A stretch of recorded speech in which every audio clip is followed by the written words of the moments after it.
Bueno, vamos a hablar de la experiencia boliviana en el sentido de la elección de los jueces, pero antes le contamos cómo va el asunto, ¿no? Llevamos, luego de más de 2 horas de discusión, la suspensión se presentó debido a un portazo en el Senado, una sede alterna, se aprobó la reforma al Poder Judicial y bueno, eso pasó ayer.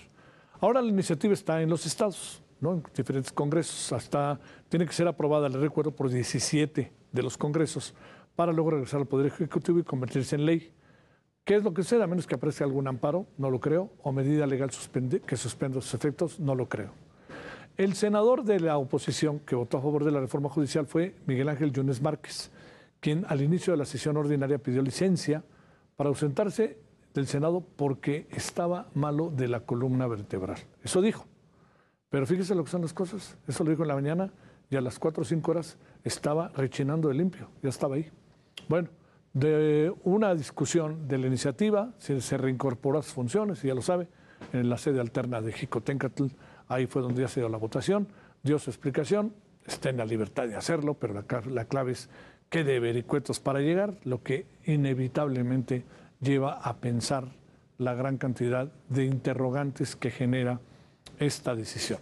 Y luego también, Daniel Barreda genera dudas, ¿no? Porque, bueno, por ahí alguien decía, hoy me decía Kenia López Rabadán, me decía, ¿qué hacer entre la familia y la patria? ¿No? Porque estaba el papá detenido. La clave del asunto es ahora preguntarnos, si esto es así, ¿por qué el padre estaba detenido? ¿Por qué lo detuvieron al padre precisamente este día? Es el día de ayer, perdón, el 10 de septiembre. Bueno, 17 de los 32 congresos estatales deben votar a favor, ya le contaba, para que avance la propuesta. 11 ya lo hicieron. Oaxaca dijo, nosotros fuimos los primeros, ya sabe. Baja California Sur dijo, no, nosotros fuimos los primeros, ya sabe. Quieren quedar bien para el regalo. Eso me parece mal, porque no están discutiendo la reforma, que es muy importante. Y el regalo podría estar mucho mejor para el presidente si se discutiera la reforma.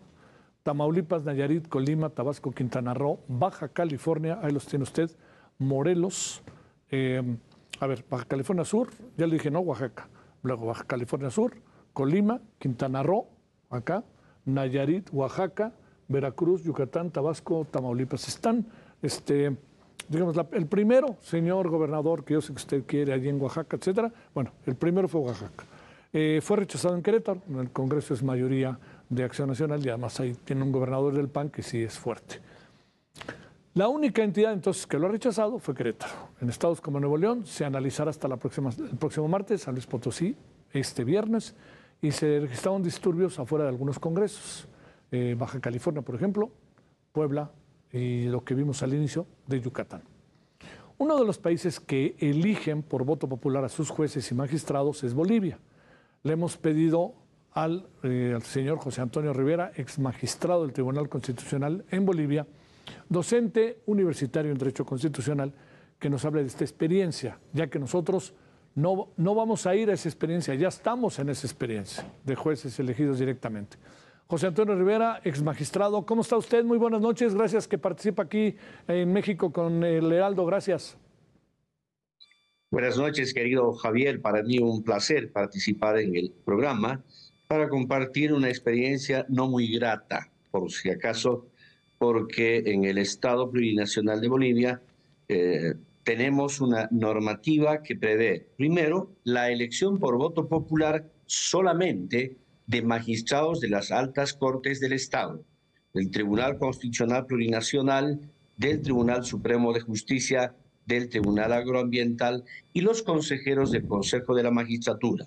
Los jueces de instancia son designados por el Consejo de la Magistratura previo examen de competencia, y los jueces de apelación, que son de nivel departamental, son designados por el Tribunal Supremo de Justicia de nóminas remitidas por el Consejo de la Magistratura.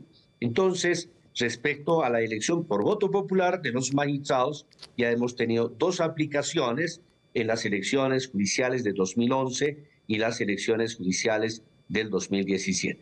La implementación no es una tarea sencilla, en razón a que, siendo elecciones, la característica tendría que ser que los candidatos puedan difundir, hacer campaña, hacer conocer al elector su propuesta, su visión sobre la impartición de justicia.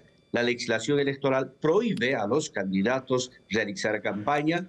Es el Tribunal Supremo Electoral el que difunde simplemente los méritos de los postulantes. Lo grave del caso es que los candidatos que irán a la votación popular son seleccionados por la Asamblea Legislativa Plurinacional con 2/3 de votos, y en las dos experiencias que ya hemos tenido en Bolivia, la primera no hubo una selección sobre la base de la comprobación de la idoneidad, de la probidad de cada uno de los candidatos, sino por afinidad ideológica y política.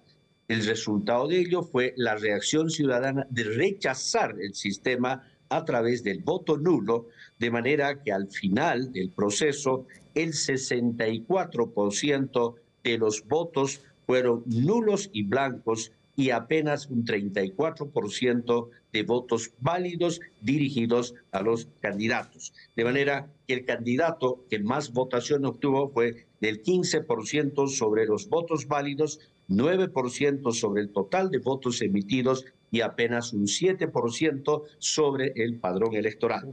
El año 2017 se implementó un sistema meritocrático de comprobación, pero al final del camino no fue del todo meritocrático. Nuevamente primó la afinidad ideológica política porque el partido de gobierno tenía el control de los 2/3 en el Parlamento, de manera que volvió a reproducirse el rechazo ciudadano a través del voto nulo y blanco, al grado que 68% de los votos emitidos fueron nulos y blancos y apenas un 32% de votos válidos.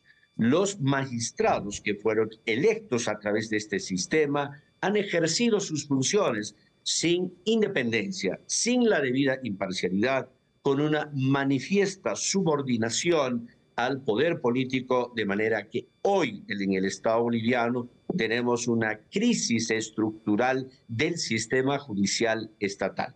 Hemos tenido un tribunal constitucional que emitió una sentencia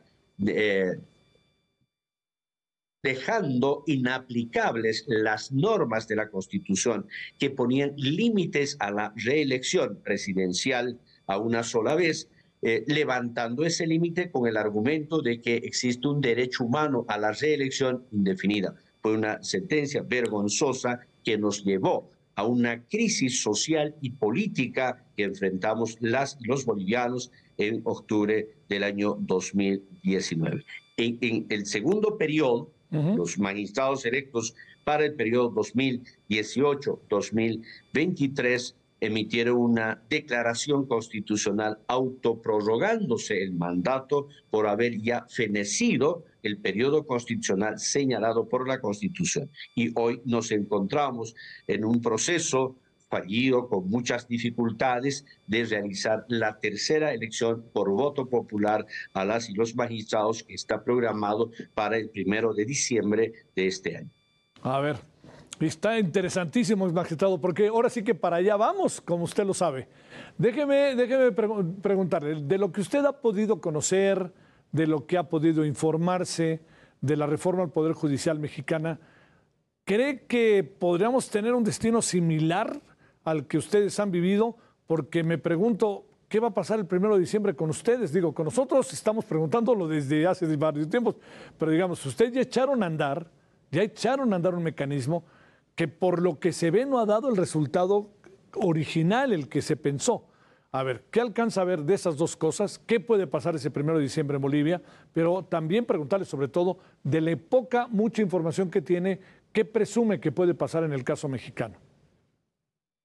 En el caso boliviano, ojalá puedan realizarse las elecciones judiciales el 1 de diciembre y que los magistrados y las magistradas que salgan electos cuenten con una legitimación democrática genuina, es decir, con una alta votación. Sin embargo, como le dije, hemos tenido un proceso lleno de dificultades que se han ido superando y ajustando en el camino, pero tenemos una nómina de candidatos en los que existen profesionales que se aplazaron en el examen escrito, en la comprobación de los méritos, y a pesar de haber reprobado el examen han sido incorporados en la lista de candidatos. Y son candidatos porque no había suficiente cantidad de postulantes de mujeres. La Constitución exige la equidad de género y por lo tanto había que cumplir con esa equidad.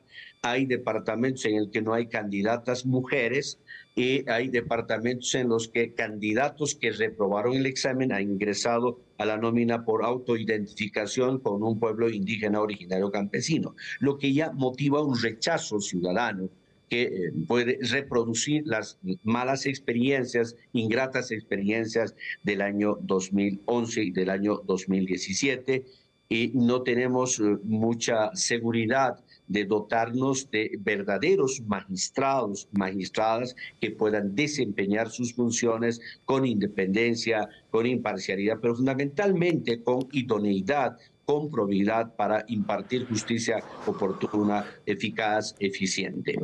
¿Qué puede pasar en México? Creo que en México va más allá que de Bolivia, porque entiendo que la propuesta es que la elección por voto sea de todos los jueces, jueces de instancia, jueces de apelación, magistrados del Tribunal Supremo de Justicia, por lo tanto, jueces tanto de circuito, estaduales, jueces federales. Pero yo creo que eso puede conducir a una profundización de la crisis judicial en razón a que el juez es esencialmente un poder contramayoritario que tiene la función de controlar los excesos, los desvaríos de las mayorías que detentan el poder político, en su caso el poder económico y poder fáctico, razón por la que no deben ser electos por voto, porque al ser elegidos por voto pasan a formar parte de la mayoría y además comprometen su imparcialidad, comprometen su independencia porque tienen que devolver la gentileza a los votantes, están sometidos a la voluntad de los grupos de poder votantes y eso debilita en extremo la independencia, siendo la labor judicial la de racionalizar el ejercicio del poder político, la de proteger derechos humanos frente al poder económico, político y fáctico.